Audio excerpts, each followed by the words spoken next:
So check out these short clips of guitar master Julian Lage improvising.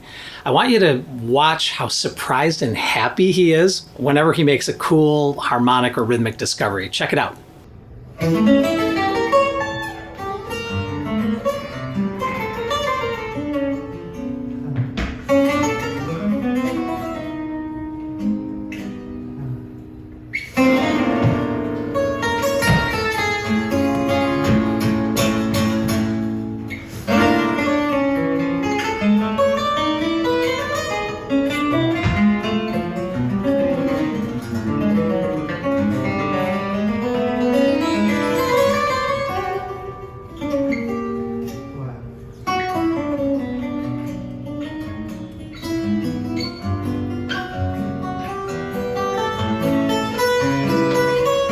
Now, obviously, Julian is one of the world's great improvisational guitarists. And last month, I actually spent a few days studying with him at Chris Thile's Acousticamp on Long Island. And the faculty was a who's who of acoustic musicians, but for me, Julian was a major attraction because I so respect his ability, his creativity, and his musical taste. So I soaked up his classes on solo guitar, expanding your harmonic palette, and a masterclass on improvisation. And if that wasn't enough, I had a one-on-one mentorship with him that turned out to be life-changing for me. So you could say I learned a lot from Julian Lage, and to pass along some of the things that helped me the most, I'm creating a series of videos to distill some of the insights and approaches and exercises that I learned.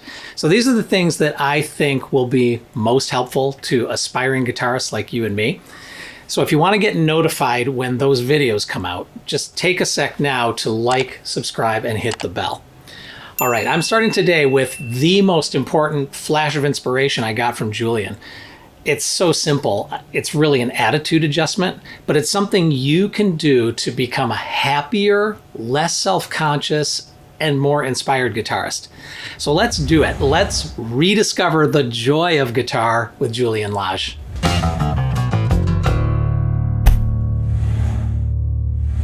All right, Julian Lage, an American guitarist and composer, born on Christmas Day, 1987. Major gift to the music world.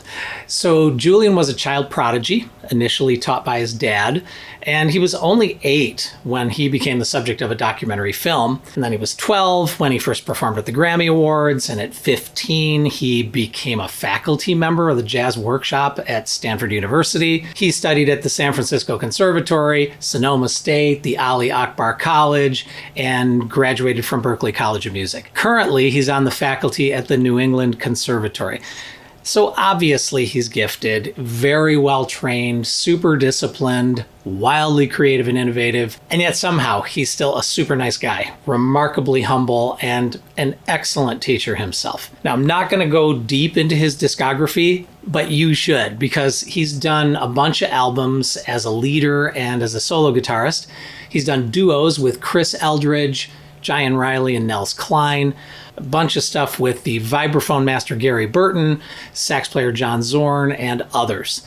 Now in 2021, he signed with the historic jazz label Blue Note, and he's released 3 excellent albums since: Squint, View with the Room, and The Layers. All super tasty. Before meeting Julian, I'd seen him on videos and I'd heard his records, and I was always knocked out. But I really still wasn't prepared for how magical it was to be in the room where he's improvising. He was playing his signature Collings guitar. It's a straightforward acoustic, but I gotta say the experience was electric. And I realized something while watching him improvise during that very first class. I had to say something. You're gonna hear my voice off camera and see how Julian reacts. One of the things I think makes your playing really special is that I never feel like you're showing off. I feel like you're doing it for you. Like you're for the joy it brings you. That's cool. The discovery it brings you. And I think that kind of non-ego thing really comes through. And I think that's what makes me kind of get arrested by your playing. That's cool. It's like, ooh, he's not showing off, he's just doing what he really feels. What he feels. I appreciate that. Yeah. I feel that. Yeah. I do feel sincerely like that. So let's call this Lage lesson number 1.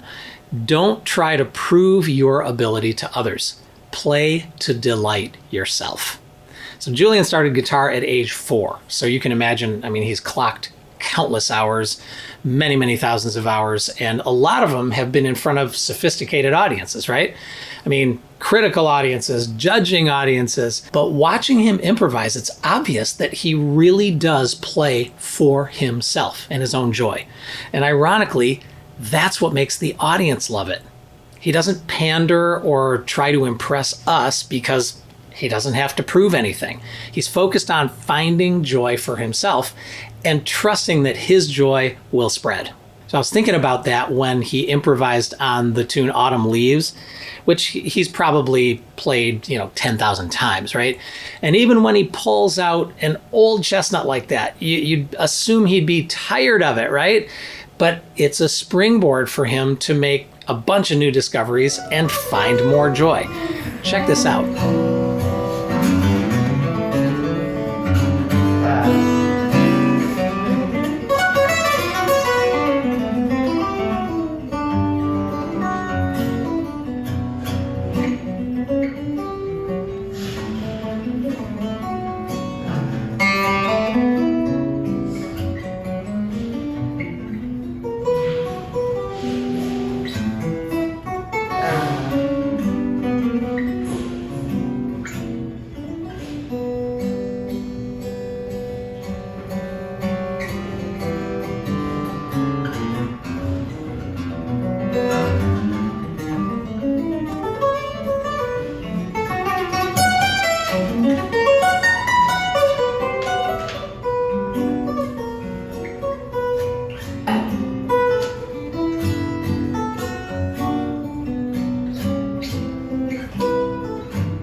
So you can see he's happiest when he takes risks and surprises himself.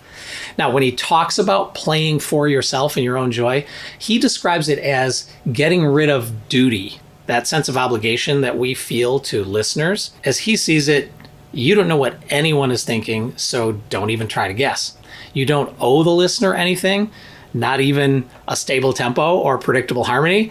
So if you catch yourself saying, I want the audience to think this or feel that, just take responsibility and change it to, I want to think this or feel that. All you owe the listener is your own authentic expression. And that's true at every level of your evolution as a guitarist, singer, or songwriter. I mean, whoever you are and however well you play and sing right now, just be yourself and aim to delight yourself. I mean, it really takes pressure off when you stop worrying about the audience. And trust me, your own joy will be infectious. So there you go, Lage Lesson 1. Play for yourself and recapture the joy of guitar. All right, so it's really all about inspiration. And for a lot more of that, visit guitardiscoveries.com. You're going to find over 200 videos. I can't even believe it myself. Videos that are going to improve every aspect of your music making, your recording, your vocals, your guitar. Or you can just try this one.